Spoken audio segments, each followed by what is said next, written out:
have you and to talk about the topic, the story of the Black Panther Party.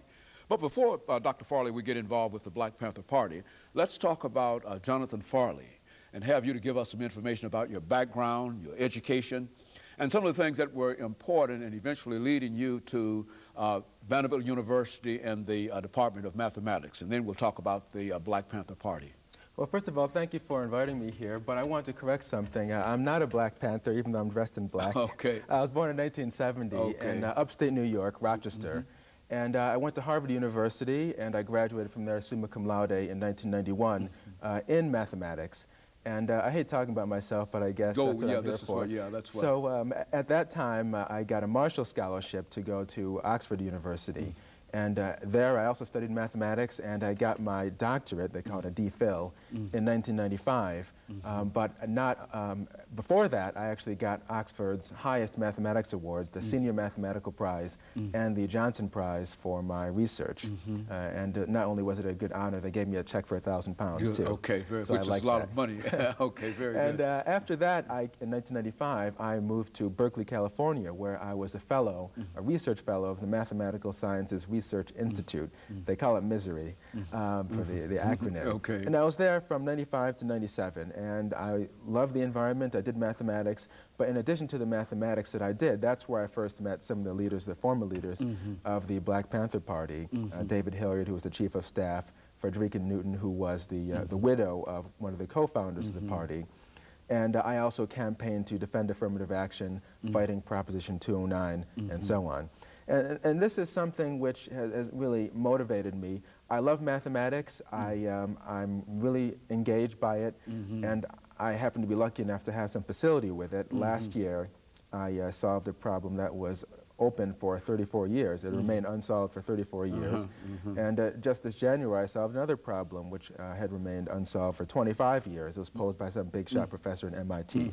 But in addition to academic excellence, something my whole family believes in, from my parents, who are university professors, my father an economist, my mother an African-American historian at the State University of New York College at Brockport, and also a regent of the state of New York. They told me that I must also be committed to serving the people, the uplifting of the race.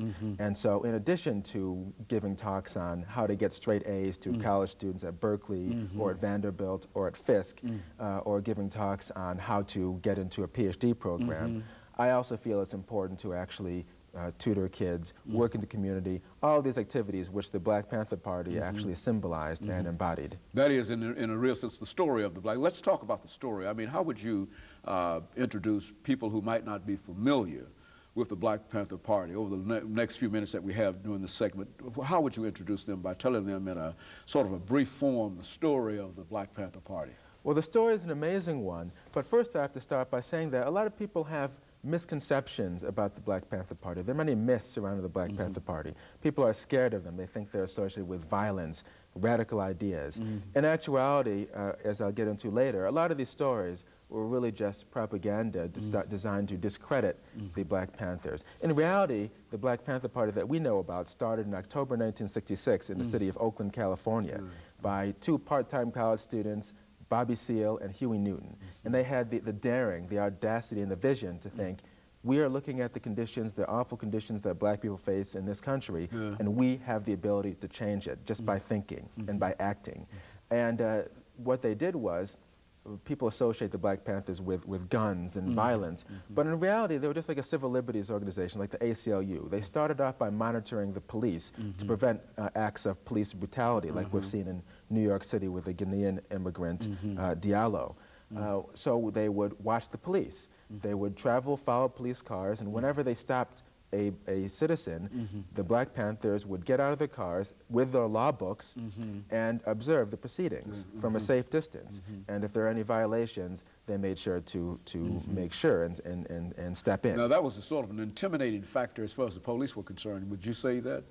They weren't trying to intimidate the police. I know, but I mean, how did the police? The police, because you have to imagine, this is 1966, and so you have police departments populated by people like our friend Mark Furman, right, who obviously wouldn't want that kind of so-called interference, even though it's perfectly legal.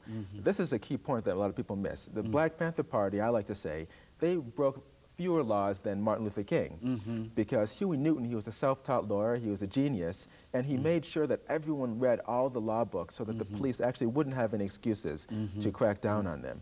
But the police, they didn't like the sort of interference with what they were doing, and this led in 1967 to the introduction of a law by a local legislator in California, Don Mulford, to ban the activities that the Black Panthers are actually doing.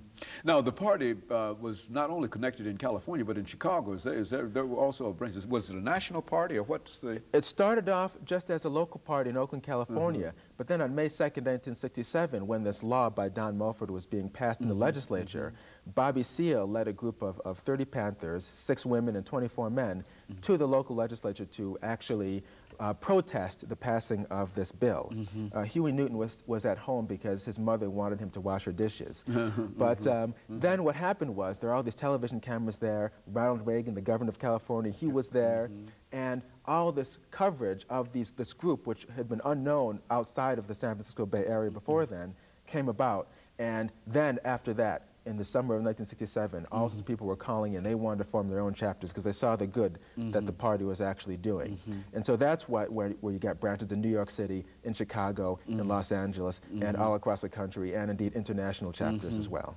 You know, when you talk about that party, how did that party relate to some of the things that were going on in reference to civil rights at that particular time? Well, even though that part of the history is often referred to as the Black Power movement as opposed to the Civil Rights movement, in reality, what the Black Panthers are trying to do is a continuation of the efforts of people like Malcolm X, even Martin Luther King. They may have had different methods, but they had identical goals. Both were concerned about the war in Vietnam and ending that. Both were concerned about the economic improvement of the conditions facing Black people.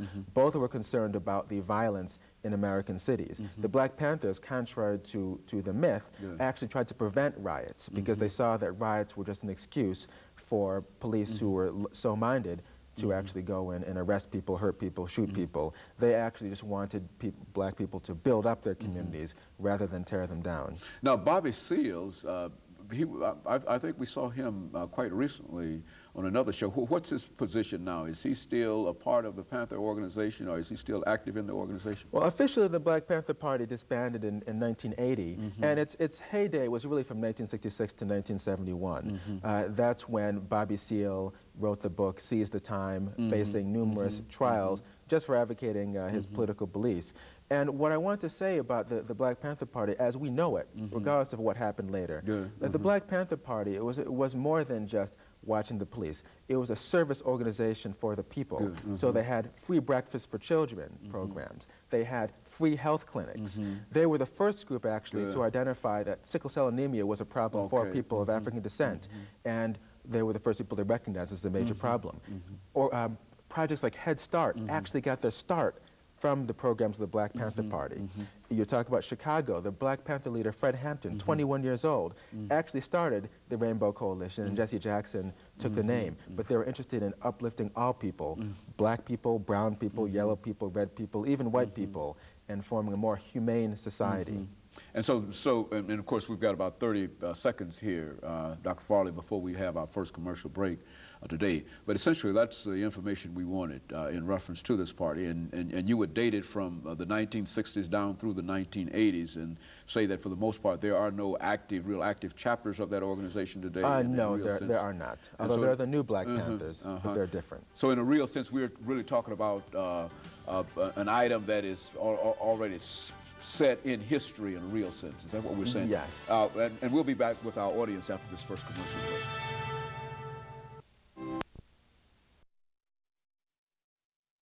Who is in the